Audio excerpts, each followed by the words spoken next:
আমরা সকলে জানি যে চিন্তা কখনো আমাদের সাহায্য করে না, তাও আমাদের জীবনে আছে। কেন? চিন্তার মাধ্যমে কি কখনো কোনো সমস্যার সমাধান হয়েছে? অর্থের চিন্তা করলে কি অর্থ লাভ হয়? ভবিষ্যতের চিন্তা করলে কি ভবিষ্যৎ ঠিক হয়ে যায়? স্বাস্থ্যের চিন্তা করলে কি স্বাস্থ্য নিজে থেকেই ঠিক হয়? হয় না। তাহলে এই সব কিছু থেকে আমাদের একটা ছোট্ট শিক্ষা অবশ্যই লাভ করা উচিত। আপনিও আপনার কাঁধ থেকে চিন্তার এই বোঝা নামিয়ে ফেলুন। আর এই সব ইচ্ছে একত্রিত হয়ে আমাদের মনে চিন্তা উৎপন্ন করে। তাই এই চিন্তাগুলিকে ত্যাগ করুন। প্রকৃতির প্রেমের ওপর বিশ্বাস রাখুন। মনে রাখবেন, যিনি চিন্তামুক্ত হবেন তিনি চিতামুক্ত হবেন। সুখের নিদ্রা প্রাপ্ত করুন, আর নিদ্রায় যাবার আগে আমার সাথে ভালোবেসে বলুন, রাধা রাধা। মহাদেব, সেই দেবতা যিনি মহান, যাকে দেবতাদের দেবতা বলা হয়, যিনি হলেন আমার আরাধ্য। কখনো আপনার মনে এই প্রশ্ন এসেছে যে শিবকেই কেন মহাদেব বলা হয়, অন্য কোনো দেবতাকে কেন বলা হয় না? সেই কারণ মহাদেবের মধ্যে, ওনার মধ্যে এমন এক বিশেষ গুণ রয়েছে যা অন্য কারণ নেই। তা হলো নিঃস্বার্থ হয়ে মানুষের সেবা করা। যদি প্রয়োজন পড়ে, যদি সৃষ্টির পথে বিনাশের কালো মেঘ ছেয়ে থাকে, তখন নিজের প্রাণের চিন্তা না করে হলাহল পান করার জন্য প্রস্তুত থাকেন মহাদেব। আর এই অদ্বিতীয় ত্যাগের জন্যই শিবকে মহাদেব বলে ডাকা হয়। এবার যদি কোনো মানুষও নিঃস্বার্থ ভাবনার দ্বারা নিজেকে অর্পণ করে দেয় এই জগতের কল্যাণের জন্য, মানুষের সেবার জন্য, তাহলে তিনিও মহাপুরুষ, মহামানব হতে পারেন। যদি কেউ অভুক্ত থাকেন, তাহলে নিজের থালা থেকে অর্ধেক খাবার তাকে দিয়ে দিন।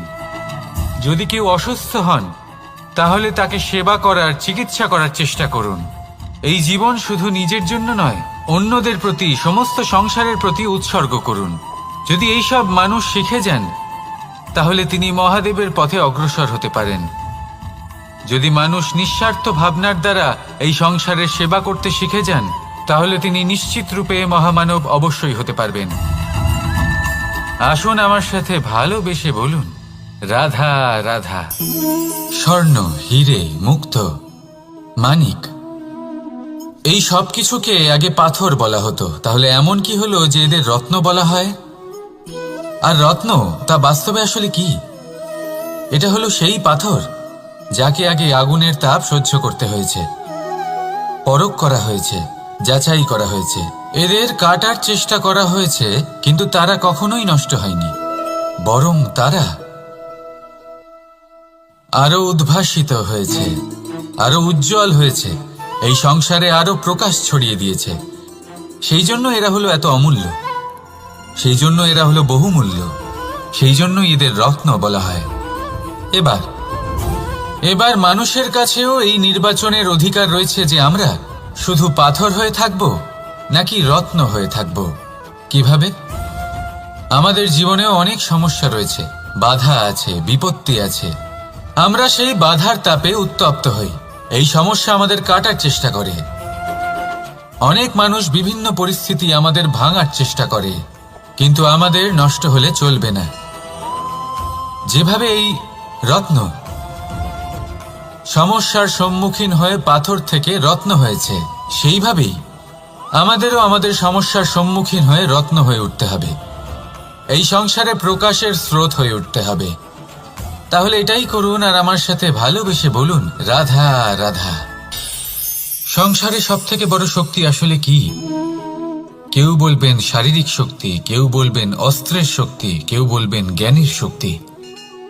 ঠিক আছে, কিন্তু যদি আমি বলি সংসারের সব থেকে বড় শক্তি হলো শক্তি কোনো এক তথ্যের, আগে হ্যাঁ, তথ্য।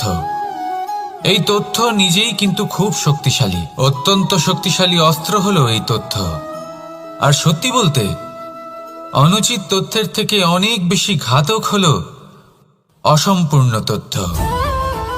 যেরকম আজ শাম্ব রুক্মির সাথে করেছে, ওকে অসম্পূর্ণ তথ্য দিয়েছে, তার ফলে বিনাশ হলো। যদি এইভাবেই আপনার কাছেও কোনো অসম্পূর্ণ তথ্য আসে, আর যদি আপনি তা পরখ না করে দেখেন, যাচাই না করে দেখেন, আর নিজের কর্ম করেন, তাহলে উত্থানের বদলে আপনি পতনের সম্মুখীন হবেন। বিকাশের বদলে আপনার বিনাশ হয়ে যাবে। মনে রাখবেন একটা অত্যন্ত গুরুত্বপূর্ণ কথা, সঠিক তথ্য পাওয়া সঠিক তথ্য দেওয়ার থেকে অনেক বেশি গুরুত্বপূর্ণ। আশা করি এই কথা আপনি বুঝেছেন। জীবনে যখনই কোনো তথ্য আপনি পাবেন, সেই বিষয়ে ভেবে দেখুন, পরখ করে দেখুন, যাচাই করুন, তারপর নিজের কর্ম করুন। আর আমার সাথে ভালোবেসে বলুন, রাধা রাধা। ধর্ম এবং প্রেম, এই দুই হলো একই মুদ্রার দুই পিঠ। যদি এদের মধ্যে কোনোটা নষ্ট হয়ে যায়, তাহলে দ্বিতীয়টাও থাকে না। কখনো ভেবেছেন এমন কেন হয়? তার জন্য আগে আপনাকে বুঝতে হবে যে ধর্ম আসলে কি। ধর্ম সেটাই যা এই সংসারের প্রত্যেক মানুষকে একে অপরের সাথে সুখ এবং শান্তিতে থাকতে প্রেরণা যোগায়। এই প্রেরণার আধার হলো প্রেম। প্রেম সেটাই যা আপনার মধ্যে অন্য কারোর প্রতি করুণাবোধ জাগিয়ে তোলে, সম্মান জাগিয়ে তোলে। এবার যদি প্রেম চলে যায়, তাহলে সবার আগে বিনাশ হবে সম্মান আর করুণাবোধ।